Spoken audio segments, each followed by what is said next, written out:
الحمد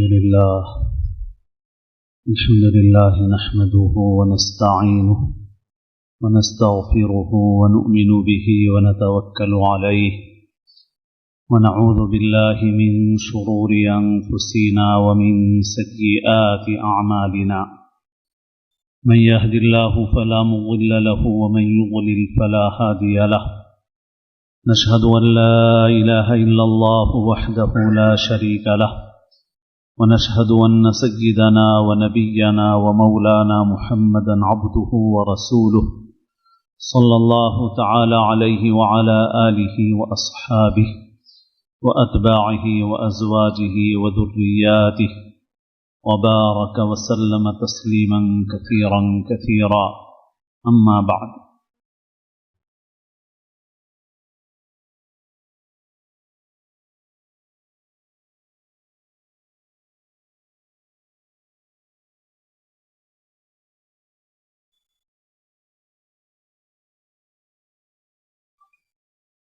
قابل احترام بزرگوں، عزیز دوستوں اور ساتھیوں،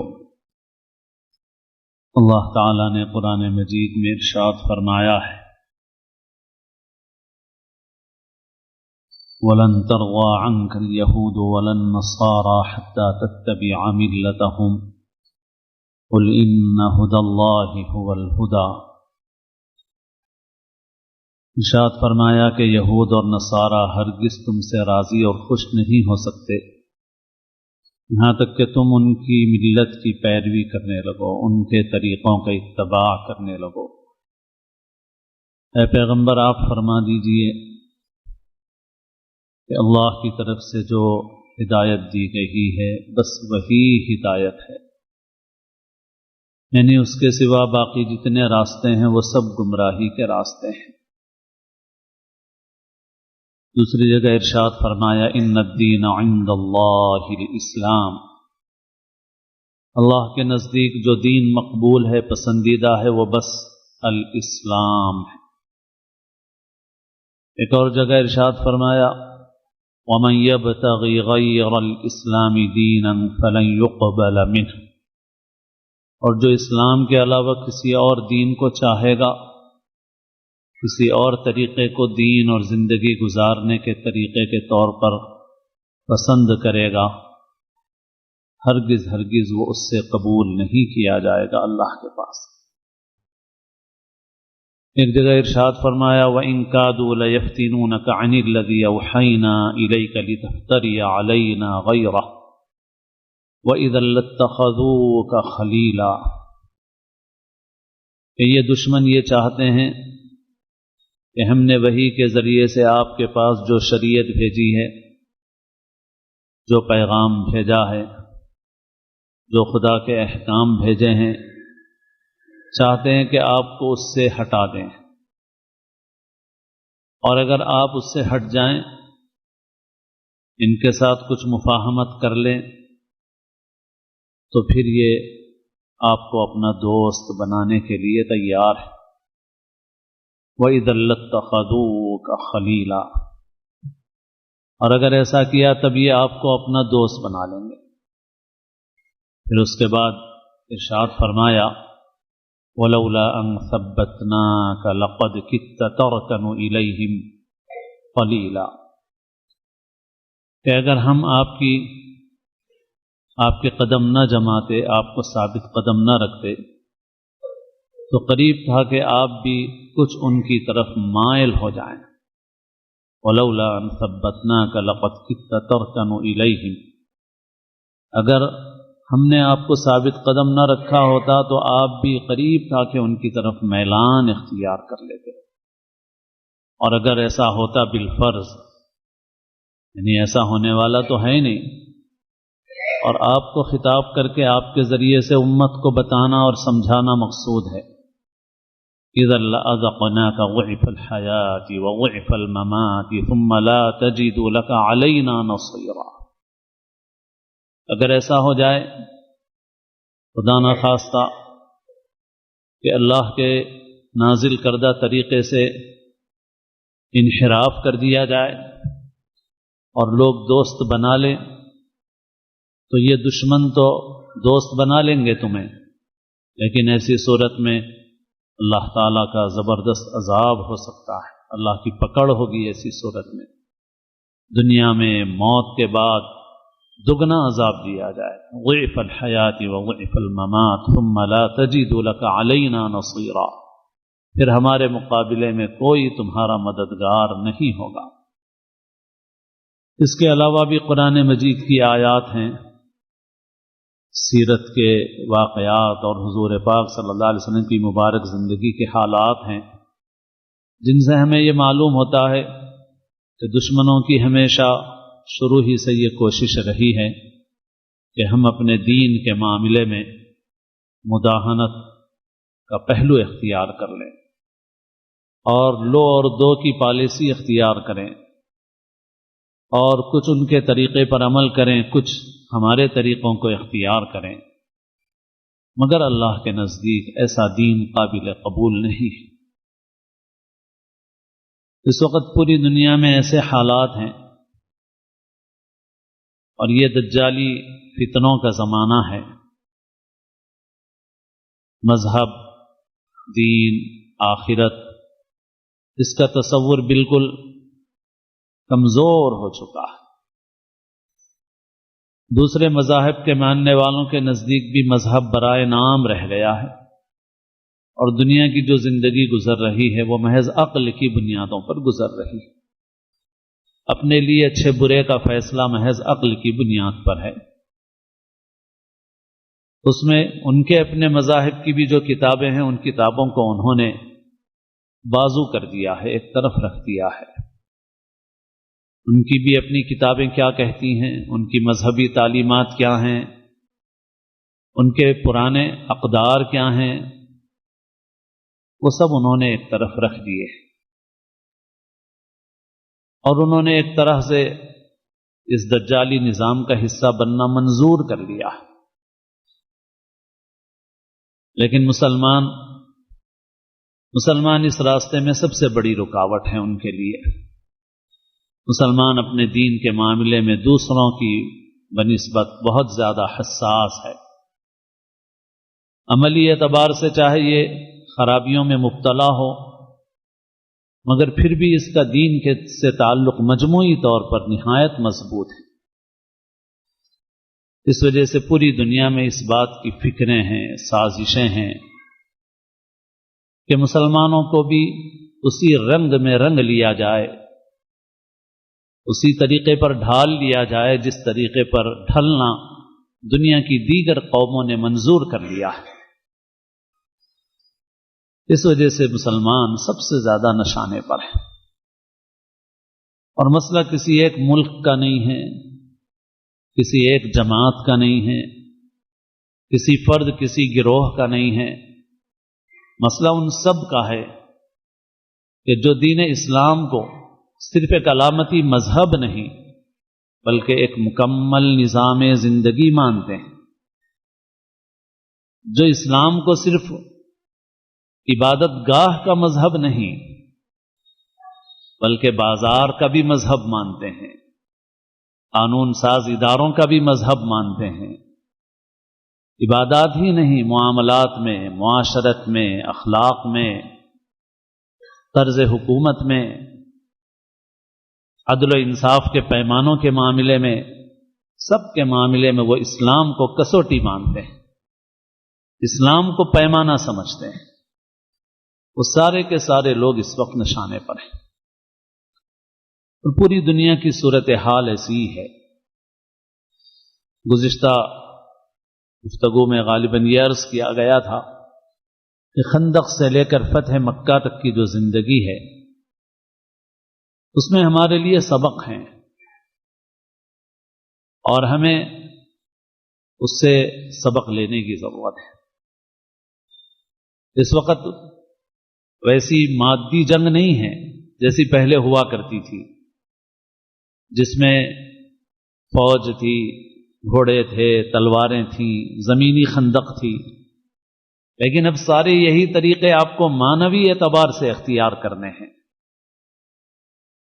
اور جیسے حضرت ہارون اور حضرت موسیٰ علیہم الصلاۃ والسلام سے کہا گیا تھا کہ وأوحينا إلى موسى وأخيه أن تبوأ لقومكما بمصر بيوتا واجعلوا بيوتكم قبلة وأقيموا الصلاة.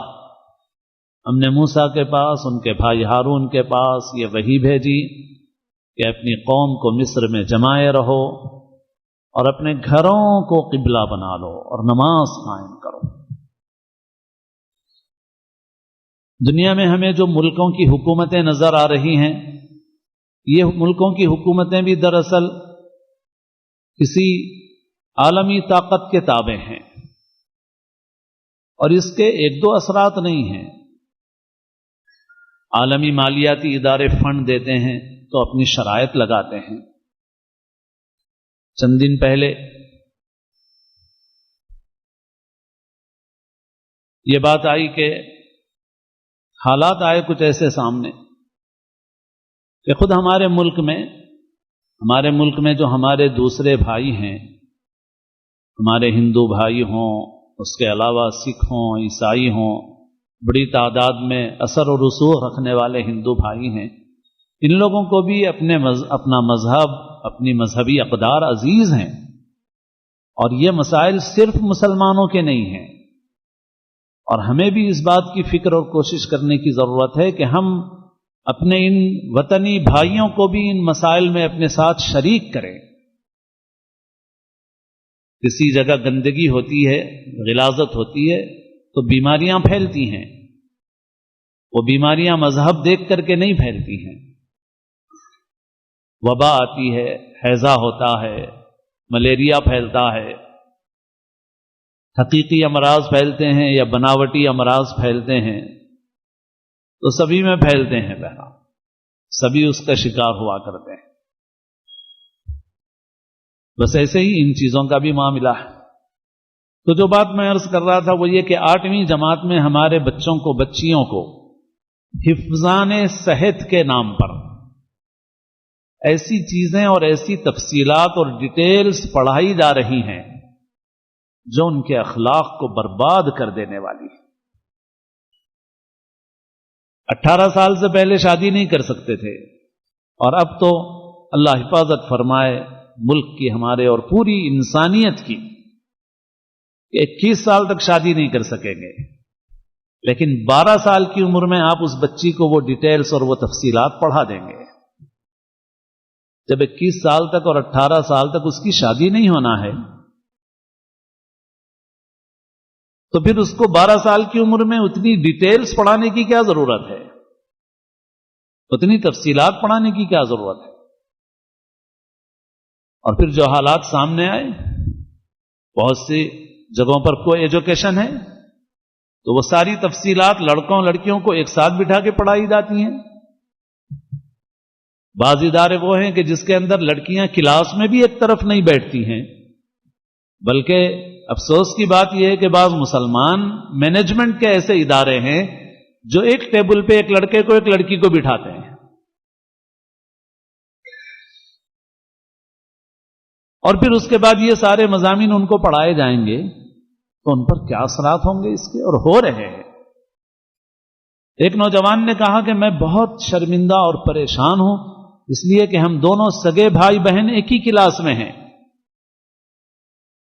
اور ہم دونوں کو ایک ساتھ کلاس میں یہ مضامین سننا ہے تو میں شرم سے گڑا جا رہا ہوں. کیا اور پھر باقی اور جن کے اندر ایسا رشتہ نہیں ہے ان کے اندر کس قسم کے تعلقات روابط قائم ہو رہے ہیں، کیا نتیجے اس کے نکل رہے ہیں، وہ اتنے سنگین ہیں کہ کچھ پوچھیے مت. جن صاحب نے یہ حالات لکھ کے واٹس ایپ پہ ڈالے تھے، پھر انہوں نے اس کی دوسری قسط بھی لکھی تھی کہ جس میں تفصیلات تھیں، تو میں نے ان کو مشورہ دیا کہ بس اتنا اجمال کافی ہے، مزید اتنی تفصیلات شیئر مت کرو. کیوں منع کیا میں نے؟ اس لیے کہ ان تفصیلات کا شیئر کرنا اور پھیلانا بھی ایک خرابی اور فتنے کا ذریعہ ہے. حقیقی واقعات جو بچوں نے ان سے بیان کیے کہ اس کے نتیجے میں کیا ہوا، کیسی دوستیاں ہوئی، کیسے تعلقات ہوئے، کیا نتیجے اس کے نکل رہے ہیں، وہ ان بچوں نے، نوجوانوں نے جو بتائے ہیں وہ ہیں لکھے ہوئے اس کے اندر سارے. مگر وہ ایسے ہیں کہ وہ ان کو پھیلانا بھی ہمارے لیے باعث شرمندگی. اور بعض اس کے ضمنی اثرات دوسرے بھی پڑتے ہیں، اس لیے منع کیا. باقی سرپرستوں کو تو جاننے کی ضرورت ہے ان چیزوں کو.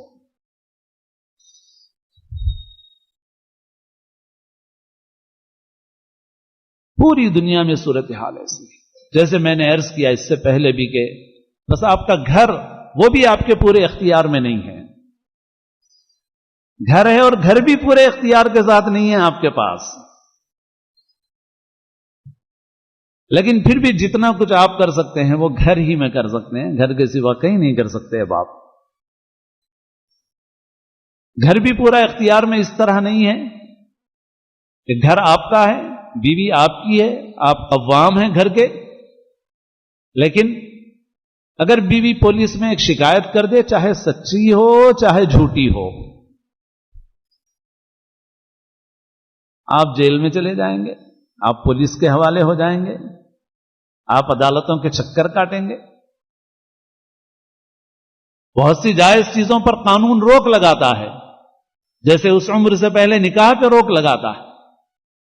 لیکن اگر بیوی کسی یار کے ہاتھ میں ہاتھ ڈال کے گھر میں آ جائے تو شوہر کچھ نہیں بول سکے گا، قانون کچھ نہیں اس کو حق دیتا، قانون اسے حق نہیں دیتا. قانون کہتا ہے بے غیرت بنو، شک مت کرو. اور بیوی طلاق لے لے تو اپنی زندگی بھر کی آدھی دولت اسے دے دو،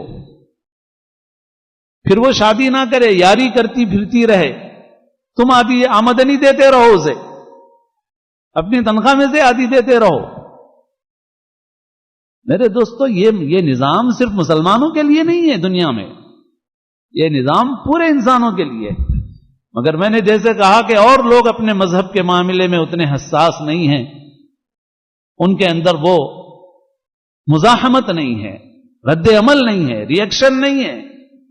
مگر ہمیں ضرورت ہے ہم ان کو بھی جگائیں. بھائی تم بھی انسان ہو، چاہے کسی مذہب کے ماننے والے ہو. یہ کلچر کیسے ہمارے لیے قابل قبول ہو سکتا ہے؟ تو بیوی پر بھی آپ کا پورا اختیار نہیں. اولاد آپ کی ہے، آپ کے جسم کا ایک ٹکڑا ہے، اور آپ اپنی دن رات کی کمائی سے راحت آرام قربان کر کے اس اولاد کی پرورش کرتے ہیں. اس کی تربیت بھی آپ کا حق ہے. تربیت کے لیے کبھی سختی کی بھی ضرورت پڑتی ہے، لیکن آپ سختی کریں گے، آپ کا معصوم بچہ اگر فون کر دے گا تو پولیس آ کے آپ کے خلاف کارروائی کرے گی. یہ نوبت ابھی ہمارے ملک میں اس درجے پر نہیں آئی ہے، لیکن قوانین ہمارے ملک میں بھی اسی قسم کے بن چکے ہیں. عملی طور پر ابھی یہاں تک نہیں پہنچے، مگر قوانین بن چکے ہیں ہمارے ملک میں بھی. بات یہ ہے کہ حکومت کرتے ہوئے چاہے ہمارے جیسے ممالک ہوں یا مسلمان ممالک ہوں، آپ کو حکومت کرتے ہوئے جو نظر آ رہے ہیں حکومت وہ نہیں کر رہے ہیں. آپ کو کوئی حکم نظر آ رہا ہے، وہ حکم دینے والا ابا اور قبا میں ہے، آپ دھوکہ مت کھائیے. وہ ابا اور قبا والے کا آرڈر نہیں ہے، اس کے اندر ایک اور لباس ہے جو آپ کو نظر نہیں آ رہا ہے، اس کے پیچھے کوئی اور ہے، اور وہ جو کہہ رہا ہے اس کے مطابق اس کو کرنا ہے، کیونکہ یہ خود غلام ہیں. چشم زدن میں انہیں اڑا دیا جا سکتا ہے، لمحوں میں انہیں نیست و نابود کر دیا جا سکتا ہے. لہذا یہ تابع ہیں ان کے، اور یہ وہ جو کہیں وہ کر رہے. پوری انسانیت خطرے میں، پوری انسانیت خطرے میں. بہرحال ہم یہاں بھی حالات کا سامنا کر رہے ہیں. بعض مسلم ملکوں میں بھی ایسے حالات دیکھ رہے ہیں کہ جو دین پر عمل کرنے والے طبقے ہیں. مسئلہ کسی ایک جماعت کا نہیں ہے، یہ مسئلہ یہ ہے کہ ہر وہ فرد اور وہ جماعت جو مکمل دین پر عمل کرنا چاہتے ہیں، جو زندگی کے ہر شعبے میں عمل کرنا چاہتے ہیں، وہ ان کی آنکھوں میں کانٹا ہے، ان کے راستے کی رکاوٹ ہیں، ان کے لیے سد راہ ہیں. لہذا اس کے لیے بہت گہری سازشیں رچی جا رہی ہیں. ہم کیا کر سکتے ہیں بھائی؟ ہم حالات کا تقاضا یہی ہے کہ ہم اپنے گھروں کو اپنا مرکز بنائیں، تربیت کریں. بس ایک بات عرض کر کے ختم کریں گے بات کہ بھائی مسلمان معاشرے میں بھی جیسے بچوں کا نشے میں مبتلا ہونا، راتوں میں دیر دیر تک باہر پھرنا، آوارہ گردی کرنا، غلط دوستیوں میں پڑنا، پھر اس کے نتیجے میں کیا کیا چیزیں ہیں وہ آپ کے سامنے ہیں۔ ہم اگر چاہتے ہیں کہ ان سب چیزوں سے اپنے معاشرے کو بچائیں تو ہم اپنا طرز زندگی تبدیل کریں۔ غیر مسلموں میں بہت سے لوگ بڑے پڑھے لکھے ہیں، عہدیدار ہیں، IAS ہیں، IPS ہیں، یوں سمجھیے اسی سطح کے افسران ہیں۔ ان لوگوں کا طرز زندگی یہ ہے کہ صبح سے لے کے 5-6 بجے تک کام کرتے ہیں، 5-6 بجے کے بعد ان کا وقت صرف اپنی فیملی اور اپنے گھر کے لیے ہوتا ہے، کسی کے لیے نہیں ہوتا۔ پورا اہتمام، ان کو پوری زندگی پابند ہے اس کے۔ حیدرآباد کے ایک بڑے ہاسپٹل کے اونر کے متعلق میں نے سنا، جو ماہر امراض قلب ہیں، پہلے وہ ایک ماہر ڈاکٹر تھے، پھر اس دواخانے کے اونر بن گئے، بہت بڑا دواخانہ ہے۔ ان کے متعلق مشہور ہے کہ صبح غالباً 5:45 بجے کا کچھ وقت ہے ان کا جو طے ہے، اس وقت پہ وہ ان پیشنٹ وارڈ میں رہیں گے ہر روز صبح، پھر اس سے فارغ ہو کر دن بھر کام کریں گے، علاج بھی کریں گے، ایڈمنسٹریشن بھی دیکھیں گے، پھر شام میں 5-6 بجے کے بعد آپ کو مل نہیں سکیں گے وہ کہاں ہیں۔ شام میں 5-6 بجے کے بعد آپ کو وہ مل نہیں سکیں گے کہ کہاں ہیں۔ کوئی ان کا اسسٹنٹ ہوگا جو کسی ایمرجنسی میں اطلاع کرے گا ان کو، باقی عام حالات میں کوئی ربط نہیں کر سکتا ان سے۔ ایک تاجر نے مجھ سے کہا کامیاب لوگ 5 to 5 زندگی گزارتے ہیں، صبح 5 بجے سے شام 5 بجے تک ختم، اس کے بعد کا وقت ان کا فیملی کے لیے اور گھر کے لیے۔ مگر مسلمان اس معاملے میں دوسروں سے بہت زیادہ گئے گزرے ہیں، بالکل الٹے ہیں۔ مسلمانوں کی شادیاں، مسلمانوں کے محلوں کا رات کا جاگنا، دیر تک کی مصروفیات ہم نے الٹ دیا ہے۔ ہم اگر کچھ کر سکتے ہیں اپنی نسل کو بچانے کے لیے اور اپنی ملت کو بچانے کے لیے تو بس یہ کر سکتے ہیں کہ ہم اپنے گھر میں تربیت کا کام کریں، ذہن سازی کا کام کریں۔ رات ہو جائے اپنے گھروں کو بند کر لو، اپنے بچوں کے ساتھ بند ہو جاؤ، اپنے بچوں کو وقت دو، ان کی تربیت کرو، ان کی ذہن سازی کرو، نمازوں کی پابندی کرو، اللہ کی طرف رجوع اختیار کرو۔ اور جیسے میں نے کہا جبر اور طاقت سے تو آپ کچھ نہیں کر سکتے، آپ تربیت اور ذہن سازی سے آپ کر سکتے۔